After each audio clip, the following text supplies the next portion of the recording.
Formula One, the world's premier motorsport, the place where 19 of the best drivers in the whole world and Nicholas Latifi race to decide a world champion.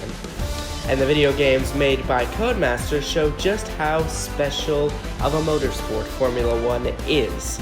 Today we are going over the games that Codemasters made throughout the 8th generation of consoles that started back in 2013 with the Xbox One and PS4. From F1 2015 all the way to F1 2020.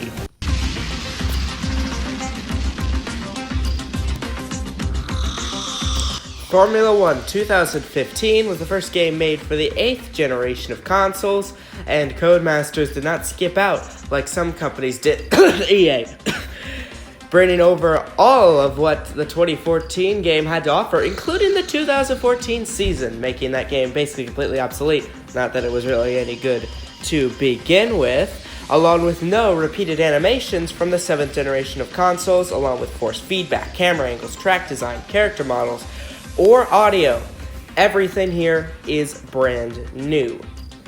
And 2015 as a racing game feels good. Vehicles turn how they should and are also punishing if you get them wrong, which you will on many occasions.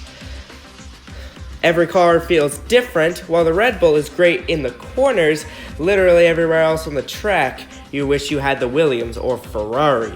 The AI are much better now. They will fight you, and they fight hard and don't fall in line unrealistically, unlike the Generation 7 games.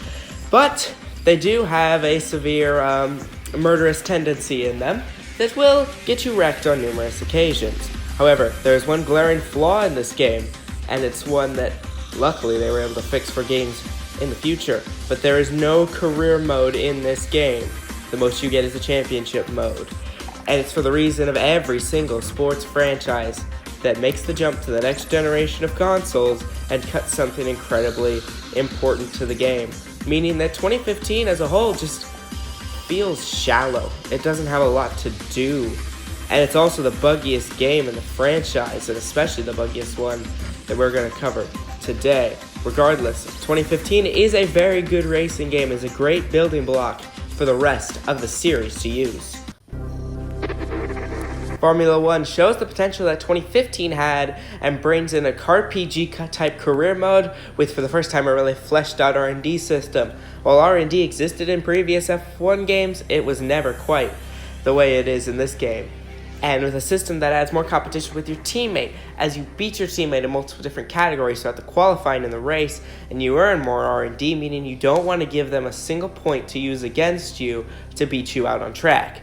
The game also does a better job at immersion than even the most recent of F1 games by actually putting you inside the paddock instead of just some kind of office or Team HQ, wherever we are currently, making you really feel like you're traveling the world rather than working in an office. And despite every paddock reusing assets because they're made to be put up and taken apart to different locations, meaning that really they can use the same assets and it's not that taxing on the game, it's not that taxing on the developers. You always get different NPCs sitting or talking or just walking around, and even animations of team members giving you equipment in order to change setups rather than the cold but useful menus. F1 2016 also has great music to go along with it, with the fast forwarding time music, which definitely made me miss a few qualifying sessions or second runs in qualifying, and I'm perfectly willing to admit that because that is a damn good song. The game looks great despite being 7 years old and still rivals F1 22 in some lighting situations. The game is a great challenge with the skinnier tires and great amount of torque, meaning you can kick the back end out with your right foot if you aren't careful, and also being able to slide the car around in case of almost spinning. However, that will end up eating through your tires that much quicker. 2016 in some situations is the best that Codemasters has ever made. Formula One 2017. Welcome to the 2nd generation of turbo hybrid Formula One cars.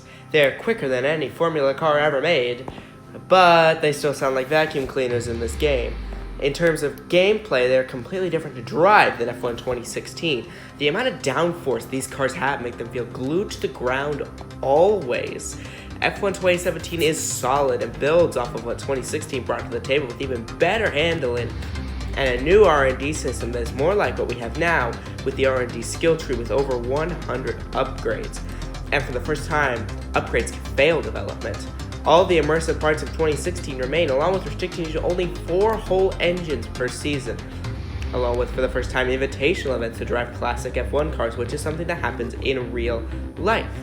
But there's one main issue with 2017 that I could not shake the whole time playing the game. It just feels cold. Everything that 2016 did just feels a lot more basic here. The music has been changed to fit, and it honestly just feels worse. And the AI is worse as well. A lot. It feels like they want to murder you at every corner, even more than what F1 2015 had. Well, the game feels good. Everything that it has been done better in the past and future.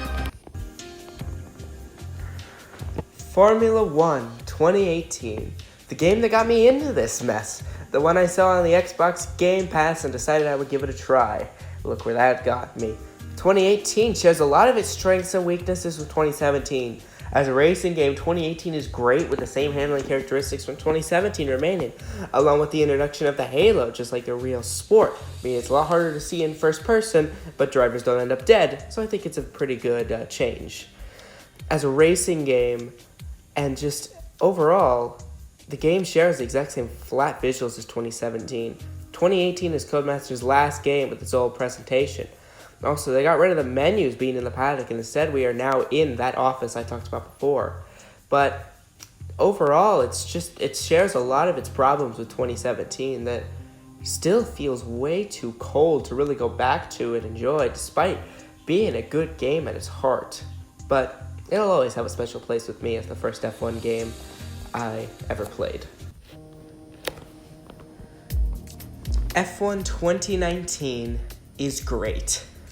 There's not much else I have to say. It fully captures everything about the sport. The career mode has a lot more personality this year with 2 new characters that go through the ranks with you as Lucas Weber and Devin Butler. And, if Formula 1 is so good, where's Formula 2? It's right here, and it's what you start off with in the career mode and where you meet these 2 new characters. F1 and F2 both share very different handling models in comparison, as Formula 2 has equally built cars, but it's a trade-off for cars that will snap on you at a moment's notice. The visuals now are amazing as the game looked nothing like what we've seen before, as well as finally making it where these V6 turbo hybrid engines actually give a good noise instead of being a vacuum, because that vacuum finally got thrown in the garbage where it belonged. And for the first time, we have driver transfers, meaning that you can really create your own story in this game, and it really shows that CarPG element that F1 2016 brought into the series in the first place, with a sandbox that's immersive enough to keep you playing. In my personal time playing this game, I got through 9 seasons of it, and I never got bored once, along with regulation changes that push and pull teams up and down the grid. You could have Williams with the worst car at the start of the year and end up with the best car by the time that you're done with your career mode. Drivers every which way, and it's incredible, honestly. But it's only trumped by one game.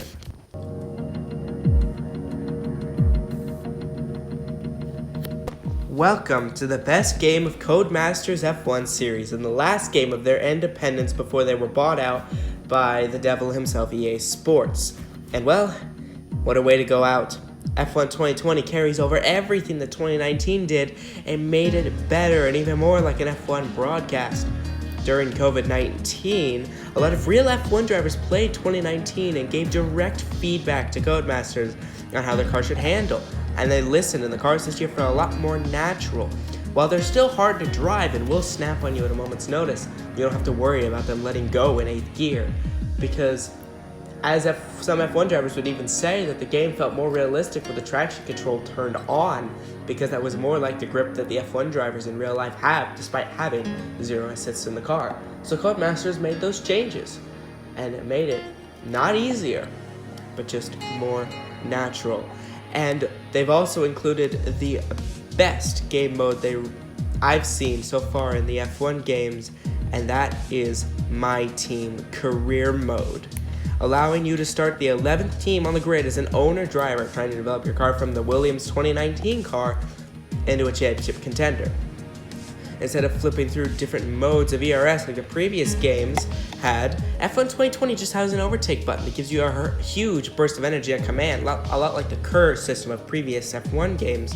However, use it too much and you won't have any to defend your position. This is another thing that's a lot like real life. F1 drivers aren't swapping between different modes through 1 through 5 to decide what kind of ERS they want. It's just a button that they push and the car goes faster. This game is also the only game to feature the Vietnam circuit, as it was never raced in real life. F1 2020 is the best of the franchise, and what a way to send off the 8th generation of video game consoles.